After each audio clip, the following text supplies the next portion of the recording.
الحمد للہ والمعین ایاہ نعبد و ایاہ نستعین والصلاة والسلام علی النبی الامین وعلی آلہ واصحابہ اجمعین اما بعد فاعوذ باللہ من الشیطان الرجیم بسم اللہ الرحمن الرحیم قال اللہ تبارک و تعالی فی القرآن المجید والفرقان الحمید الا ان اولیاء اللہ لا خوف علیہم ولا هم يحزنون الذین آمنوا وکانوا یتقون لهم البشرى فی الحیاة الدنیا وفی الآخرہ لا تبدیل لکلمات اللہ ذلک هو الفوز العظیم صدق اللہ العظیم مولاي صلی وسلم دائما ابدا علی حبیبک خیر الخلق کلہم۔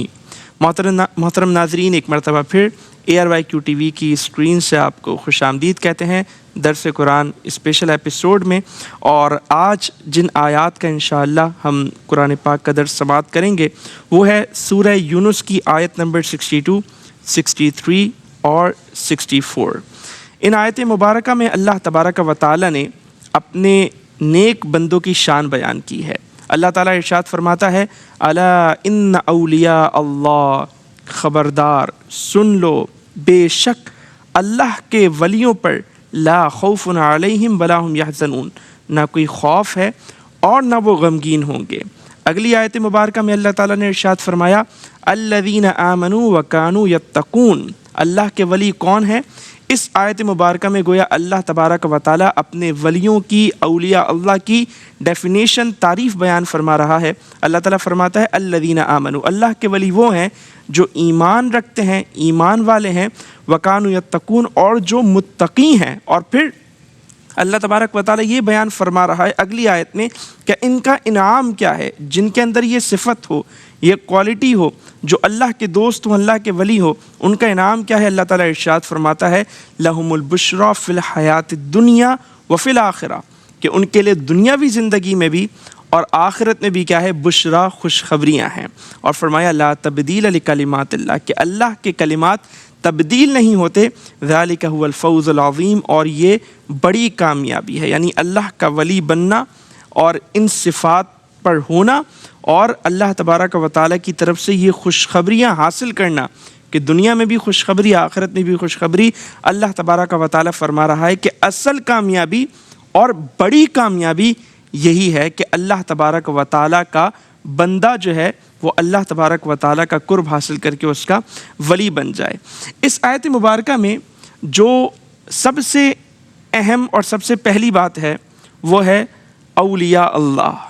یہ ایک قرآنی اصطلاح ہے، یعنی جو ہم ولیوں کا ذکر کرتے ہیں، ان کا بار بار ہم تذکرہ کرتے ہیں، جس طرح ہم انبیاء کا ذکر کرتے ہیں، جس طرح ہم صحابہ کرام کا ذکر کرتے ہیں، اسی طرح ہم ولیوں کا ذکر کرتے ہیں، اللہ کے نیک بندوں کا ذکر کرتے ہیں۔ تو یہ بات یاد رکھنی چاہیے، یہ کوئی ہماری جو ہے وہ اصطلاح نہیں ہے، بلکہ یہ قرآن پاک کی اصطلاح ہے، اور یہ اللہ تبارک و تعالیٰ نے مقام مدح میں، یعنی ان کی تعریف کرتے ہوئے اس اصطلاح کو ڈسکس کیا ہے۔ تو آپ اندازہ کر سکتے ہیں کہ اللہ کے نیک بندوں کی شان کتنی بڑی ہے کہ اللہ تبارک و تعالیٰ ان کا قرآن پاک میں تعریف کے مقام میں جو ہے وہ ذکر فرما رہا ہے۔ تو پہلا لفظ اولیاء، یہ جمع ہے ولی کی، اور جو ولی ہے، لفظ ولی، اس کا جو میننگ ہے وہ کیا ہے؟ دوست۔ اس کا میننگ کیا ہے؟ مددگار۔ ٹھیک ہے، تو یہاں چونکہ ظاہر ہے اس لفظ کی نسبت اللہ تبارک و تعالیٰ کی طرف ہے، تو اس کا مطلب کیا ہوگا؟ اللہ تبارک و تعالیٰ کا دوست۔ اور اس کا ایک اور معنی ہے قریب، تو اس کا مطلب کیا ہوگا کہ اللہ تبارک و تعالیٰ کے قربت حاصل کرنے والے بندے، اللہ تبارک و تعالیٰ کے قریبی بندے۔ اب علماء نے یہاں پر جو ولی کا معنی ہے اور اس معنی میں جو قربت والا معنی ہے، جو اس مقام کے لحاظ سے بہت زیادہ مناسب ہے، اس کو علماء نے ڈسکس اس طرح کیا ہے کہ جو قربت ہے نا، قربت یہ دو طرح کی ہے۔ ایک قربت وہ ہے جو اللہ تبارک و تعالیٰ کی جتنی مخلوقات ہیں ان کو اللہ تبارک و تعالیٰ سے وہ قربت حاصل ہے۔ ٹھیک ہے، کیونکہ وہ جو قربت ہے وہ بنیادی طور پہ خالق اور مخلوق کا جو تعلق ہے وہ قربت، جس طرح اللہ تعالیٰ نے قرآن پاک میں ارشاد فرمایا وَنَحْنُ أَقْرَبُ إِلَيْهِ مِنْ حَبْلِ الْوَرِيدِ، کہ ہم ان کی شہ رگ سے زیادہ قریب ہیں۔ ٹھیک ہے، تو ہم چونکہ انسان ہیں، اللہ تبارک و تعالیٰ کی مخلوق ہیں، اس طرح اس کائنات میں بہت ساری اللہ تبارک و تعالیٰ کی مخلوقات بستی ہیں، تو ان سب کا اپنے خالق سے ایک تعلق ہے، ان سب کا اللہ تبارک و تعالیٰ سے ایک تعلق ہے۔ تو یوں ہر مخلوق کا اللہ تبارک و تعالیٰ سے تعلق ہے، اور اس کی اللہ تبارک و تعالیٰ سے ایک معنی میں قربت ہے، ایک نوع کی قربت ہے. یہ تو ایک قربت ہے جو کہ عمومی قربت ہے. یہ قربت اللہ تبارک و تعالیٰ کی مخلوق میں عام ہے کہ ان کا اللہ تبارک و تعالیٰ سے ایک تعلق ہے. دوسری قربت جس علماء نے بیان کیا وہ ہے خاص قربت. اور وہ قربت کون سی ہے؟ محبت والی قربت. یعنی ایک قربت کیا ہے کہ اللہ تبارک و تعالیٰ نے جن چیزوں کو تخلیق فرمایا تو ظاہر ہے ان کا اللہ تعالیٰ سے ایک تعلق بن گیا، خالق اور مخلوق کا تعلق بن گیا. اور ایک قربت کون سی ہے؟ محبت والی قربت، کہ اللہ تبارک و تعالیٰ جن سے محبت فرماتا ہے ان کو اپنا خاص کر لیتا ہے. اور پھر علماء نے یہ بیان کیا کہ یہ جو محبت والی قربت ہے نا، یہ جو تعلق کی قسم ہے نا، یہ جو قربت کی قسم ہے نا، تو پھر اس میں بڑے مراتب ہیں، اس میں کیا ہے؟ بڑی منازل ہیں.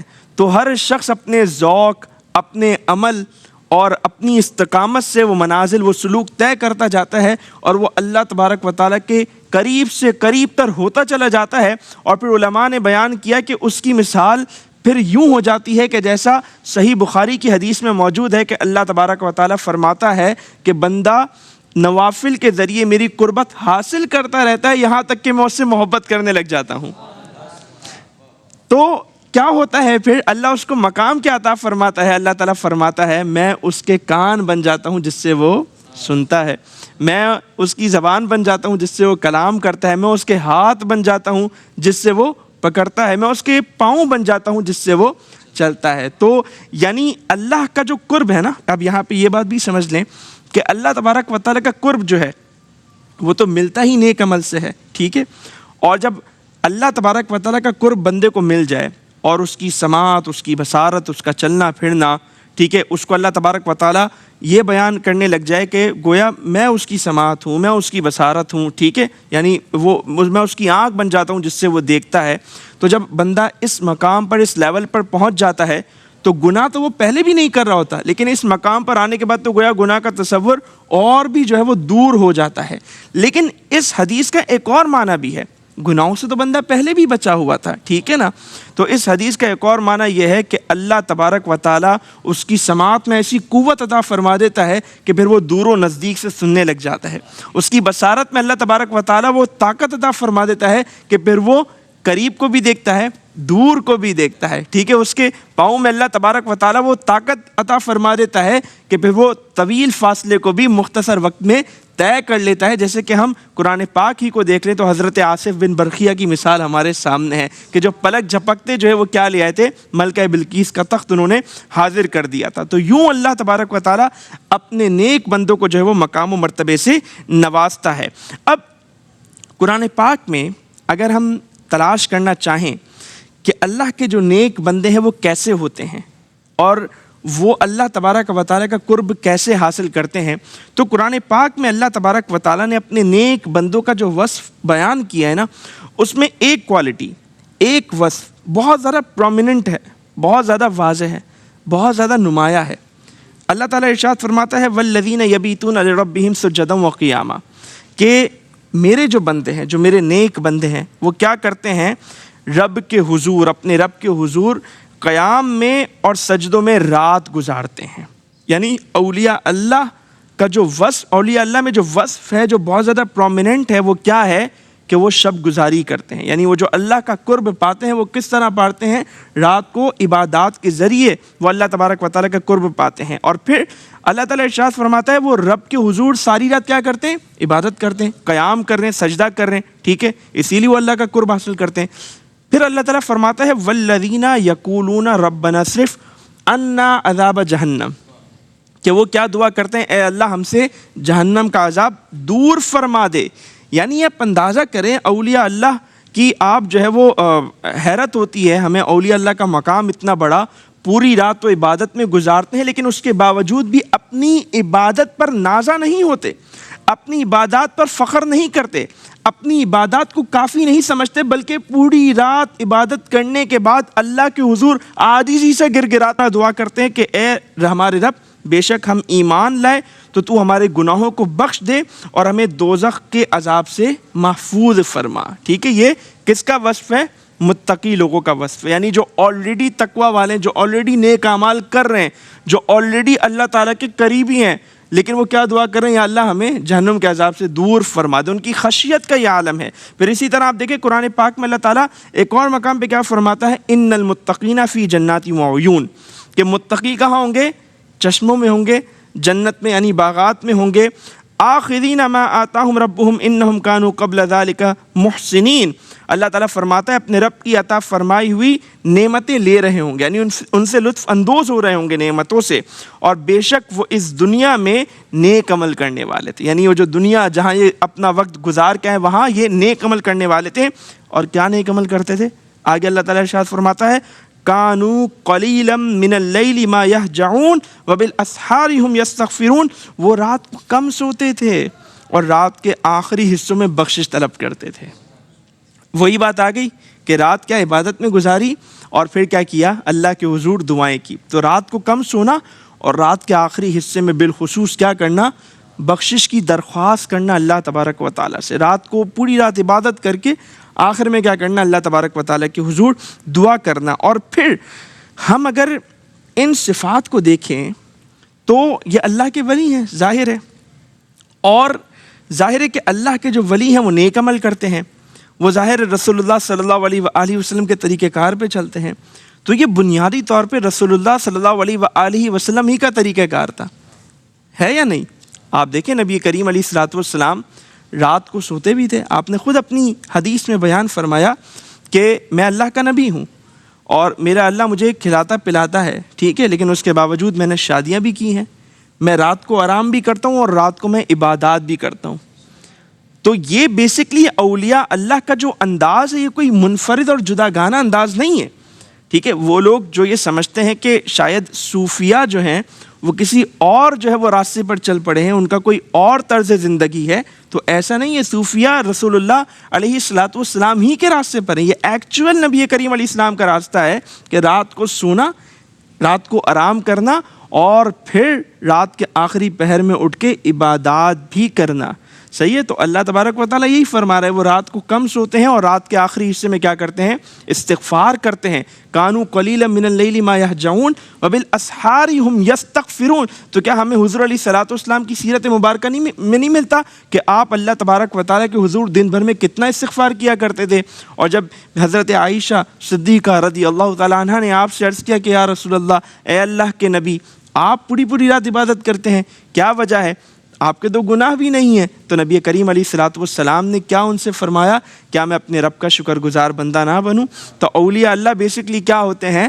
رسول اللہ صلی اللہ علیہ وآلہ وسلم ہی کے راستے پر ہوتے ہیں. اور ایک اور اہم بات علماء نے اور جو صوفیاء ہیں انہوں نے بات ذکر کی کہ جو مقام ولایت ملتا ہے نا، جو ولایت کا درجہ ملتا ہے، جو اللہ تبارک و تعالیٰ بندے سے محبت کرنے لگتا ہے، جو اللہ تبارک و تعالیٰ کا قرب ملتا ہے، صوفیاء نے بات بیان کی کہ اس کا صرف ایک ہی ریزن ہے، یعنی ایک ہی وجہ ہے کہ جس کی وجہ سے بندہ ولی بنتا ہے.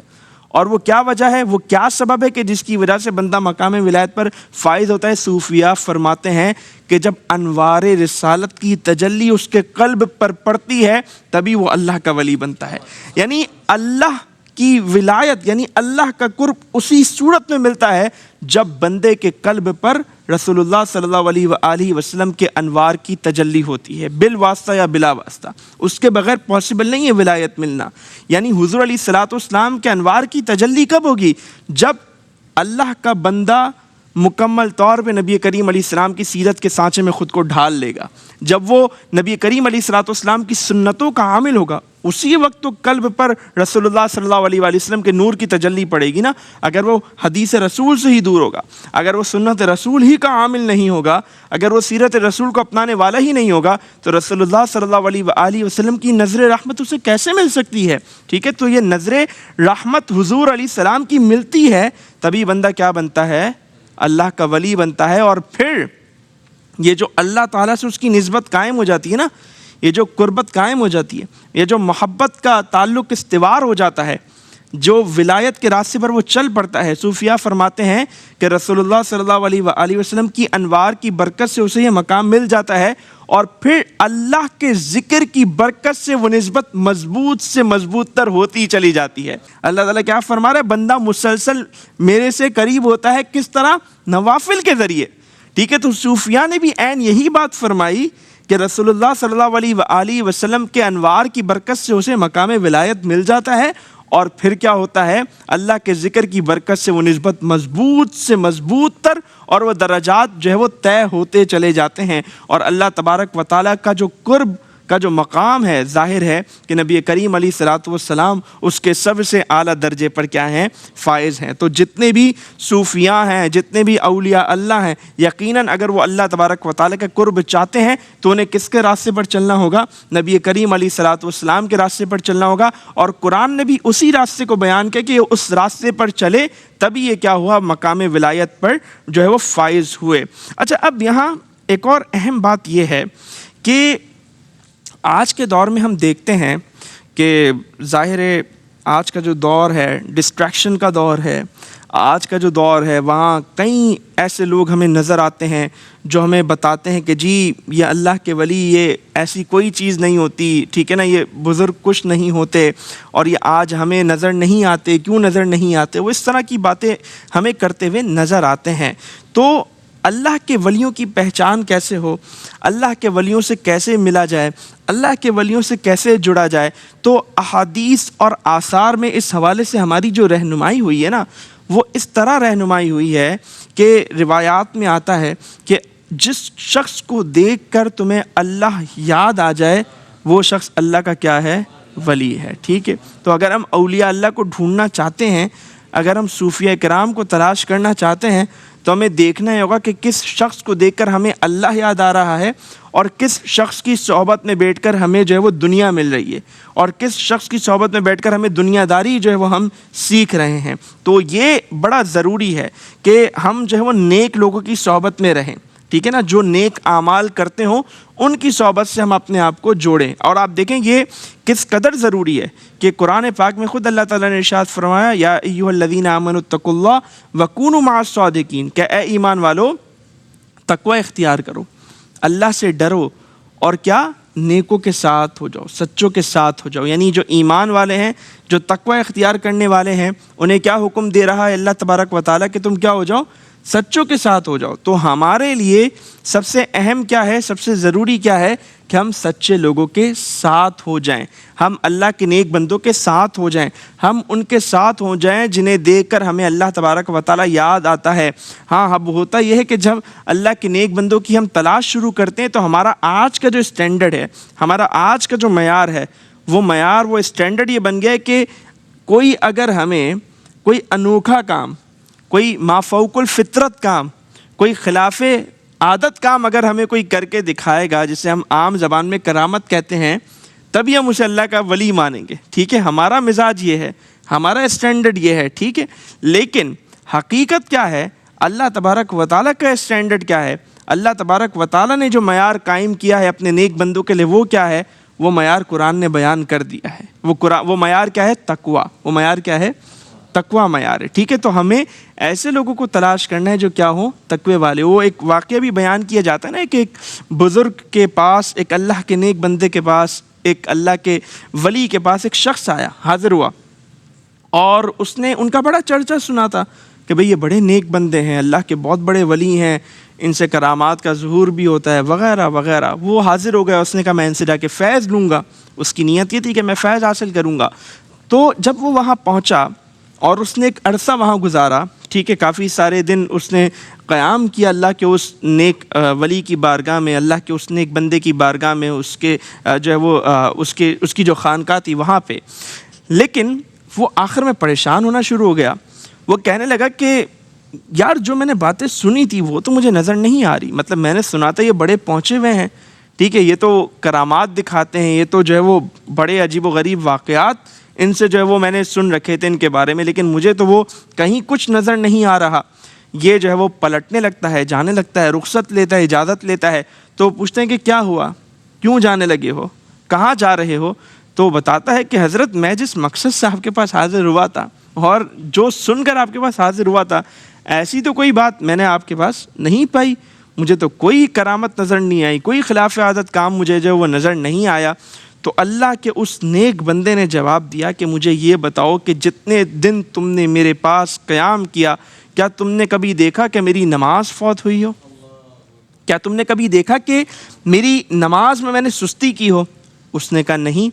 تو اصل کیا ہے؟ اصل نیک عمل ہے۔ اصل کیا ہے؟ اصل تقویٰ ہے۔ اصل کیا ہے؟ اصل عبادت ہے۔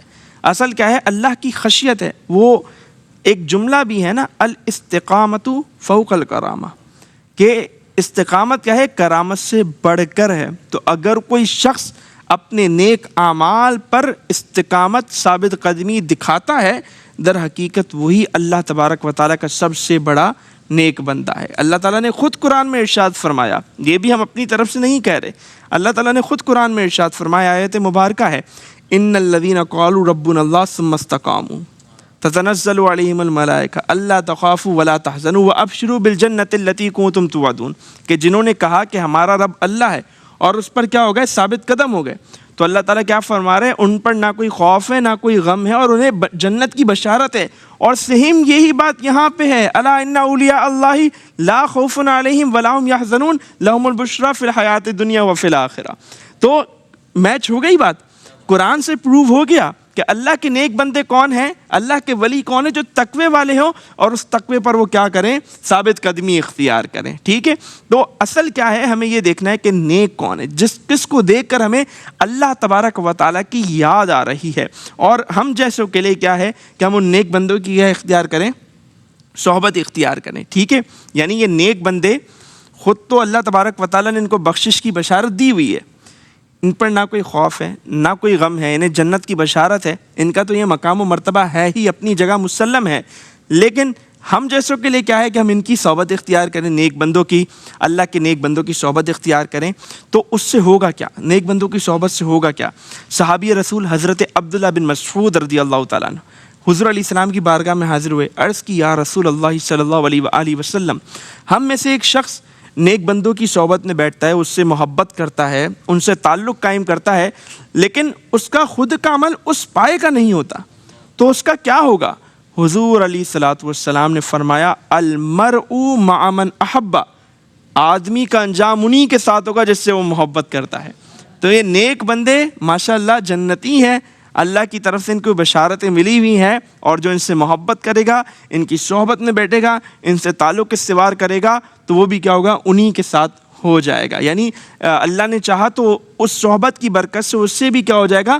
وہ رنگ چڑھ جائے گا، وہ نیکیوں سے محبت اس کے دل میں بھی پیدا ہو جائے گی۔ ٹھیک ہے، لیکن یہ بات اگین وہی بات ہمارے لیے جو اہم بات ہے کہ اللہ کے ولیوں کی شان تو یہ ہے، لیکن اگین میں وہی بات آخر میں کروں گا، اصل کیا ہے؟ تقویٰ۔ اصل کیا ہے؟ تقویٰ۔ معیار کیا ہے؟ تقویٰ۔ ٹھیک ہے، دیکھیں اللہ تبارک و تعالیٰ نے رنگ، نسل، زبان کی بنیاد پہ نہیں کہا کہ اللہ کے نیک بندے ہیں، اللہ کے ولی ہے، بلکہ کس کی بنیاد پہ کہا؟ تقویٰ کی بنیاد۔ سورہ حجرات میں کیا ہے؟ ان اکرمکم عند اللہ اتقاکم۔ تو معیار کیا ہے؟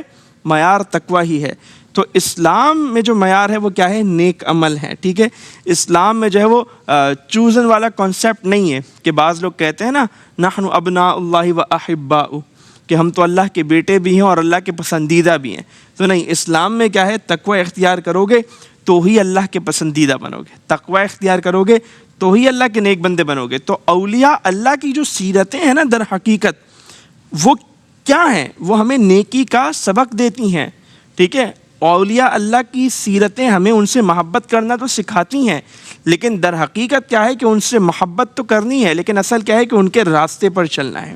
اسلام میں بت پرستی تو کوئی چیز ہی نہیں ہے نا، اسلام میں بت پرستی تو ہے ہی نہیں، تو صرف محبت رکھنا اور صرف ان کی عقیدت قائم رکھنا، اس سے کچھ نہیں حاصل ہوگا۔ اصل کیا ہوگا کہ ان کے راستے پر چلنے کی کوشش کی جائے۔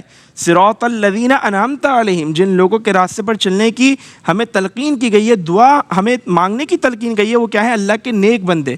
تو اولیاء اللہ کی سیرت اصل ہم تک جو پہنچی اس کا ایک مقصد، اور وہ مقصد کیا ہے کہ ہم ان کی سیرتوں پر عمل کریں تاکہ ہم بھی ان کے فیوز و برکات حاصل کر سکیں۔ اور پھر جیسے نبی کریم علیہ السلام نے فرمایا کہ آدمی ان کے ساتھ ہے جن سے وہ کیا کرے گا؟ محبت کرے گا۔ تو ان سے محبت کریں گے، ان کی سیرتوں پہ چلیں گے تو ان کے رنگ انشاءاللہ ہم پر بھی جو ہے وہ چڑھ جائیں گے، اور ہم بھی انشاءاللہ جو ہے وہ جنت میں پہنچ جائیں گے، اور اللہ تبارک و تعالیٰ کی جو خوشخبری ہے، اس کا جو انعام ہے، انشاءاللہ ہم بھی اس کے حقدار قرار پائیں گے۔ تو یہ جو ہے وہ ہم نے آج سورہ یونس کی آیت نمبر 62, 63 اور 64 کا درس سماعت کرنے کی جو ہے وہ الحمدللہ اللہ تعالیٰ نے ہمیں توفیق دی، سعادت ہم نے حاصل کی۔ اگر آپ کا کوئی اس حوالے سے کوئسچن ہو تو آپ کر سکتے ہیں۔ السلام علیکم ورحمۃ اللہ۔ وعلیکم السلام ورحمۃ اللہ۔ مفتی صاحب، میرا سوال یہ ہے کہ بعض لوگ کہتے ہیں کہ حضور صلی اللہ علیہ وسلم کا پیغام اور اولیاء اللہ کا پیغام ایک تھا، تو ہمیں اولیاء اللہ کے پاس جانے کی کیا ضرورت، ان کا پیغام فالو کرنے کی کیا ضرورت، ہم سیدھا حضور کا پیغام کیوں نہ فالو کریں؟ ہاں دیکھیں، اس میں ایک تو بنیادی بات یہ ہے، ایک ہوتا ہے الزامی جواب نا، تو الزامی جواب تو اس کا یہ ہے کہ حضور علیہ السلام فرما رہے ہیں کہ میرے صحابہ ستاروں کی مانند ہے، کسی ایک کی بھی پیروی کرو گے ہدایت پا جاؤ گے، ٹھیک ہے۔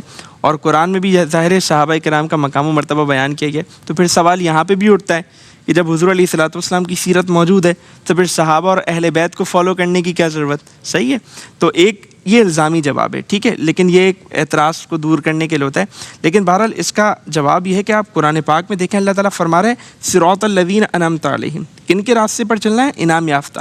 اور اسی کی تفسیر اللہ تبارک و تعالیٰ خود قرآن پاک کے ذریعے کیا فرما رہا ہے، اولئک الذین انعم اللہ علیہم من النبیین والصدیقین والشہداء والصالحین۔ تو اللہ تبارک و تعالیٰ نے خود یہ درجات بیان کیے ہیں، سب اللہ تعالیٰ کے نیک بندے، ان سب کے راستوں پر جو ہے ہمیں چلنا چاہیے۔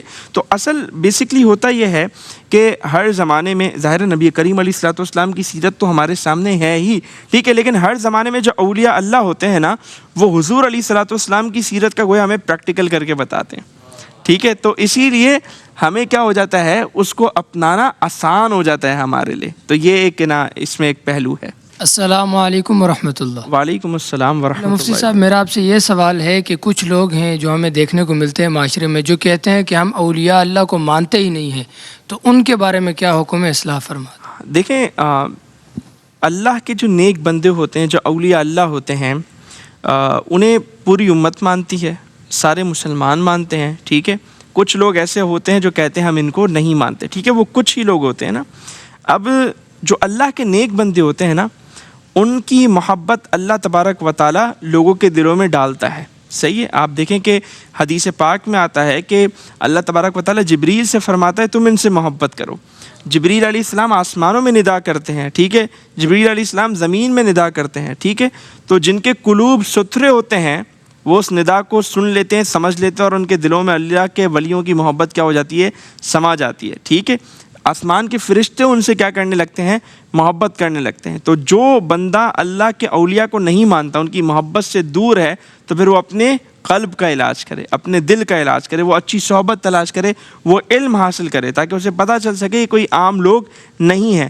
نمبر 2، جو یہ بات کہی جاتی ہے نا کہ ہم اللہ کے ولیوں کو نہیں مانتے، یہ ایک طریقے سے بغض کا اور نفرت کا اظہار ہوتا ہے۔ اللہ کے نیک بندوں سے کیا ہوتا ہے، بغض کا اور نفرت کا اظہار ہوتا ہے، جس کے لیے ہمارے سامنے بخاری شریف کی واضح حدیث موجود ہے۔ اللہ تبارک و تعالیٰ فرماتا ہے من عاد لی ولیا فقد آذنتہ بالحرب، کہ جو میرے ولی سے دشمنی کا اعلان کرے گا میں اس سے جنگ کا اعلان کروں گا، جو میرے ولی سے دشمنی کرے گا میں اس سے کیا کروں گا، جنگ کا اعلان کروں گا۔ تو آپ اندازہ کریں کہ جو لوگ اس نعمت سے محروم ہیں، انہیں سوچنا چاہیے کہ ہم کس کے مقابل کھڑے ہو رہے ہیں۔ وہ سمجھ رہے کہ ہم جو ہے وہ فلاں فلاں فلاں کے مقابل کھڑے ہو رہے ہیں، نہیں نہیں نہیں نہیں، وہ اللہ تبارک و تعالیٰ کے مقابل کھڑے ہو رہے ہیں۔ تو ان کا علاج کیا ہے، ان کا علاج وہی ہے جو قرآن نے بیان کیا، جو میں نے اپنے درس میں بھی بیان کیا، کہ وہ اللہ کے نیک لوگوں کی صحبت میں بیٹھ کے دیکھیں، انہیں چاہیے کہ کچھ وقت وہاں گزاریں اور سچی نیت کے ساتھ، تو انشاءاللہ عز و جل ان کے قلوب میں بھی اللہ کے نیک بندوں کی محبت سما جائے گی۔ ناظرین، اسی کے ساتھ آپ سے اجازت چاہتے ہیں آج کے درس قرآن کے ایپیسوڈ سے۔ انشاءاللہ پھر کسی ایپیسوڈ میں انشاءاللہ آپ سے ملاقات ہوگی، تب تک کے لیے اجازت دیجیے۔ السلام علیکم ورحمۃ اللہ وبرکاتہ۔